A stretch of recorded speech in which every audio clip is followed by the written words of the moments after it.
எதிர்க்கட்சித் தலைவர் எடப்பாடி பழனிசாமி மீது நடவடிக்கை எடுக்க கோரி தோமோச ஆம்புலன்ஸ் தொழிலாளர்கள் முன்னேற்ற சங்கம் சார்பில் மதுரை மாவட்ட காவல் கண்காணிப்பாளரிடம் புகார் அளிக்கப்பட்டிருக்கிறது. இது தொடர்பான கூடுதல் விவரங்களோடு இணைகிறார் எமது செய்தியாளர் ராஜ்குமார்.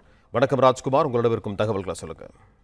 எதிர்க்கட்சி தலைவர் எடப்பாடி பழனிசாமி மீது நடவடிக்கை எடுக்க கோரி தோமுச தமிழ்நாடு 108 அவசர ஊர்தி தொழிலாளர் முன்னேற்ற சங்கம் சார்பில் மதுரை மாவட்ட காவல்துறை கண்காணிப்பாளரிடம் புகார் மனு அளித்திருக்கிறார்கள்.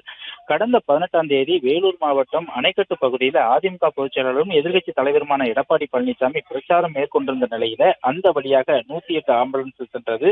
அந்த ஆம்புலன்ஸ் ஓட்டுநர் சுரேந்தர் என்பவர் மீது நோயாளி ஏற்றுவதற்காக சென்று கொண்டிருந்த போது அதிமுக பிரச்சார கூட்டத்தின் நடுவே நெரிசலில் சிக்கிக் கொண்டது.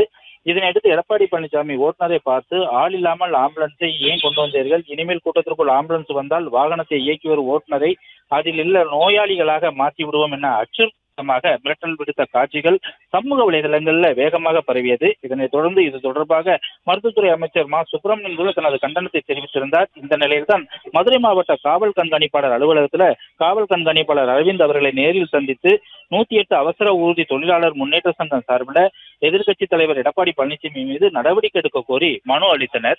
மனு அளித்துவிட்டு அவர்கள் செய்தியாளரையும் சந்தித்து விட்டு சென்றனர். பிளே ஸ்டோர் மற்றும் ஆப் ஸ்டோரில் இருந்து பாலிமர் செயலியை QR கோடு மூலம் பதிவிறக்கம் செய்யுங்கள். செய்திகளை உடனுக்குடன் பெறுங்கள்.